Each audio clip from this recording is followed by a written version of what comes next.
after the introductory video, I think this necessarily needs to be the first video of this channel because this is my story. This is my origin story. This is the story about where I came from and why I'm doing what I'm doing today and how that came to be. And what I'm imagining that's going to happen is that you're going to probably go out and look at other videos first and see some of the other content and the real concrete concepts that I talk about on this journey that I want to take you on. And then you're going to probably come back to this video and say, okay, let me see who this guy is, so you'll find a little bit more. Well, that's what this video is all about. It's about, to give you a really good idea about who I am and why I'm doing what I'm doing and how I got started. I'm not going to go back to my childhood, but I am going to take you back to when I got out of high school and what I did after that, because I was like 18 years old. I had just graduated from high school. I went out one day and I went to a recruiter's office and enlisted in the U.S. Air Force. And I came back home. I remember coming back home and telling my parents that I had just enlisted in the military. And they were like, what? I didn't even talk to them. Didn't even ask them first. Didn't consult with them first. And when I think back on it, I was like, that must have hurt, to for your parents to think that you didn't even have that much thought, to talk to them first, or just to bounce it off or to hear their ideas and their opinions or take their advice. But I didn't. I did it myself, and I came back and they said, well, when are you leaving? And I said, in October. This was July. They said, you're leaving in October already? Where are you going? So I had to tell them the whole thing. So I remember I left in October and I went to San Antonio, Texas. And I remember we got off the plane one evening and there were 48 of us crowded into a little room. And our tech sergeant, his name was Sergeant Butinsky. And I remember he looked at all of us, and one of the questions, he gave us his briefing. He was one of those tough, sergeants like you see on like Officer and a Gentleman, if you ever seen that movie, or like you see on TV if you've never been in the military. Those guys that get up in your face and holler at you, And he came off as a really tough guy, and I had already decided though that when I went in the military, because I had a background in sports. I played football and ran track all through and wrestled, all through school. And so I just made up my mind before I left. I said, there's nothing that these guys are going to throw at me that I'm not going to be able to deal with. So I really worked out extra hard because I said, these are going to be 6 weeks of basic training. I'm going to get right through this and I'm going to keep a low profile. I don't want to be noticed. I just want to get through this and get on to the next step. Well, that evening, Tech Sergeant Butinsky asked the group, he said, I need one dorm chief who's going to be the boss of everybody, and I need 4 squad leaders. Who thinks that they could have one of these positions? They could do a good job at one of these positions? And I didn't even think about raising my hand because I said I just want to keep a low profile. I don't want this. I'm just going to sit here and wait and see what everybody else thinks. So there were guys that raised their hands and they said, why do you think you should have this position? And they said, because I was the captain of the football team in college and I think that I can do this, sir. And those are the kind of answers that they gave. So he chose 4 squad leaders and dorm chief that evening, and then I thought, yes, the first part of my plan is working out. And then after about 2 days, you could see that Sergeant Butinsky wasn't very happy with his selections. And everybody was kind of wondering, well, what's going to happen? Well, I remember one night I was in the chow line. We were in line for dinner, and we had to go through this process where you had to sidestep down the line with your tray. And then there was a certain point where you were up in front of a mirror. And when you got in front of the mirror, you had to do a salute and an about face, and then turn back around and then pick up your tray and then continue down the line, sidestepping down the line. Well, I did that one night, and as soon as I had finished doing the about face, I heard this voice, Airman Smith! And he was talking to me. And I was like, sir, yes, sir! Get over here. Sir, yes, sir! So I went back in, I did an about face, turned around to him, saluted him, and stood at attention. He said, at ease. And so I went at ease, and he said, where did you learn how to do that about face? And I was like, I don't know, sir. I taught myself, sir. He said, okay. He said, tomorrow morning at 9 o'clock, I want you in my office. Sir, yes, sir. Because you're going to be the next dorm chief. Sir, yes, sir. I said, get out of here. Go on back in the chow line. Yes, sir. So I saluted him, did an about face. And once I was facing away from him, I was like, damn. I didn't want that. I was like, I don't want to be the dorm chief. I was going to be the boss of everybody. I didn't want that. I didn't want to do that. And so I ended up being the dorm chief. And I was the dorm chief for the entire 6 weeks. So why am I telling you this story? Because that was the first incident that I can remember when I was I was thrust into a position of leadership. During my time in the military, I was also selected to train other new people coming in. Then, once I get out of the military, I went to college. And in college, I became a dorm chief. So I was responsible for one of my wings. And the reason that I wanted to do that was because I had a little bit more confidence after this experience in the military. And I had a little bit of confidence in myself, much more than I had back when I was in high school. And so I managed that situation very well. After that, I became one of the tri-captains on the football team. I got the first ever senior leadership award for my team, for the university. They never gave it, but they came to that idea that that should be an award that they give out because of my leadership that I displayed on the football team. And I never even thought about this before. All these little pieces that kept coming together and it kept coming up in my life. And then when I got into the workforce, I started to work for Nike and I was promoted in 12 years. I was promoted like 5 times in 12 years. And the last one was the one that surprised me the most when I was promoted to sales director for all of Italy. So I had to manage like $400 million worth of business. I had a big sales team. And the reason that I was selected, and I talked to my boss about this, the guy whose place I took, because he went on to take on a position in Nike Europe at the European level. And one of the reasons that he told me was, he said, there's 2 guys to choose from. One of them is technically better than you. The other one is you.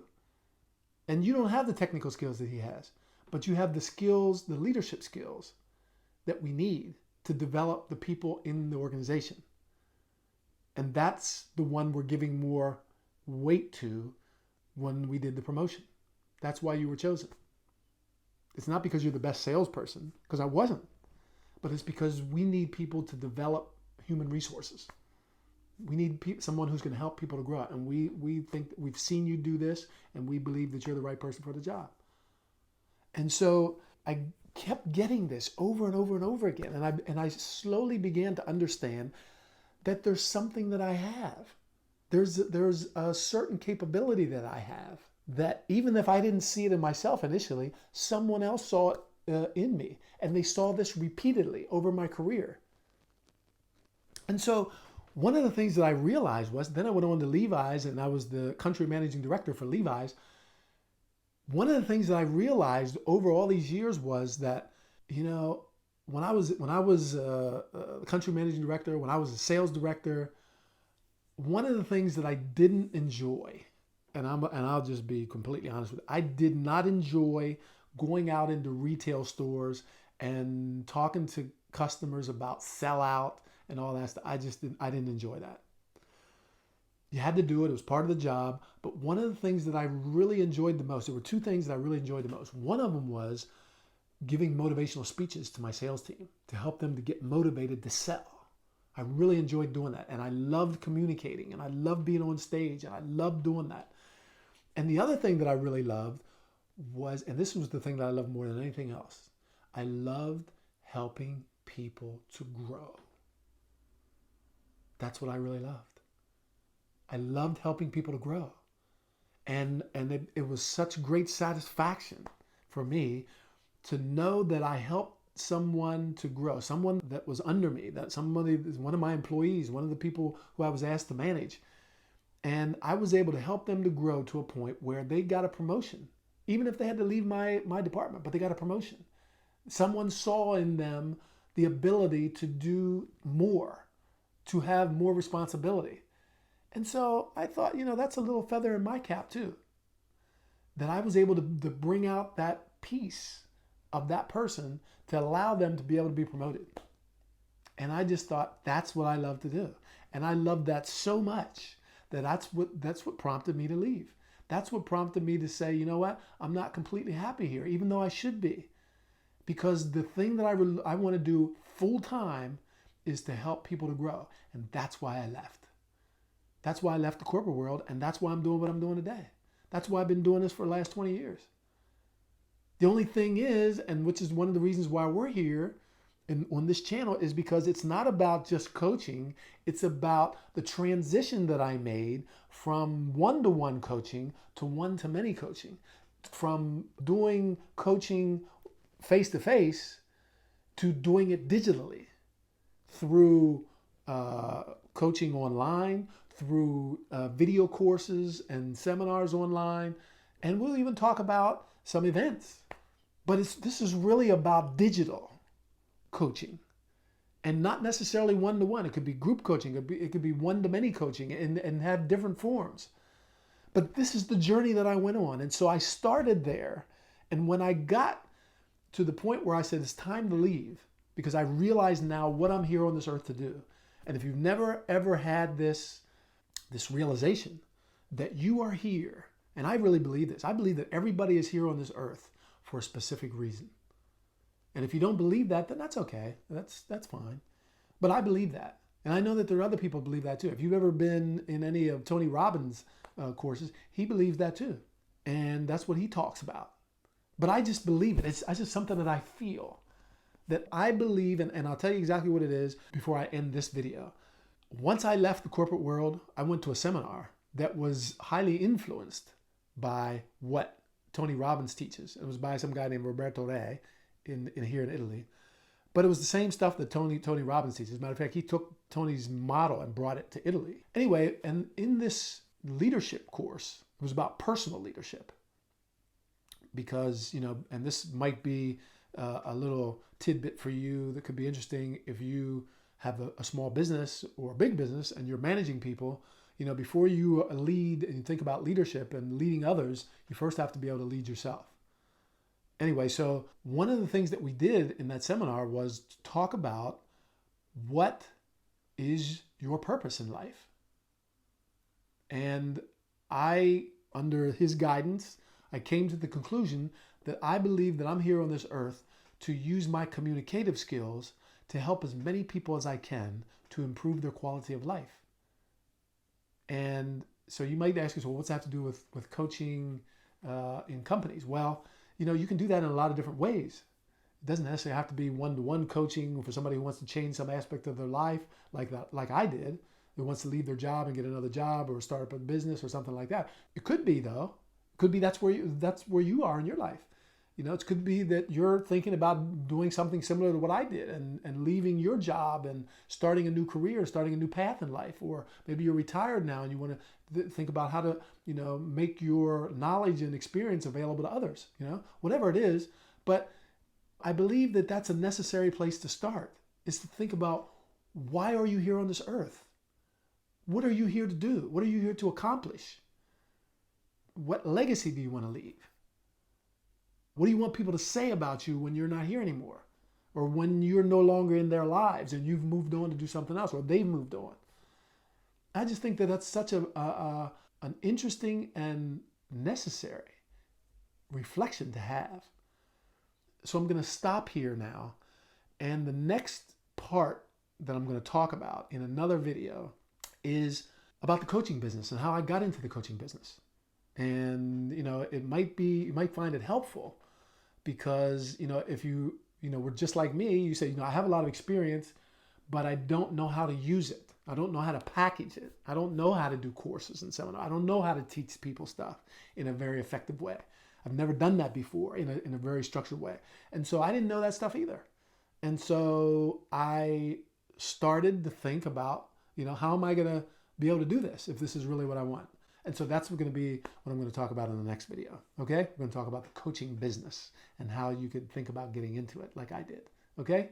So if you think this might be an interesting journey to go on with me, subscribe to the channel.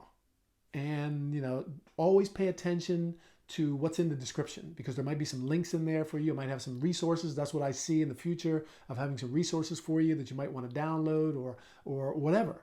Okay, so stay with me, because I have so much stuff to say. Here's another little tidbit for you about content creation. I made a list of all the topics that I want to talk to you about and that I'm going to put on this channel. And right now I have at 109 things on this list. They're all listed right here. And so I got a lot more things today to say. So stay with me here, and I'll see you in the next video.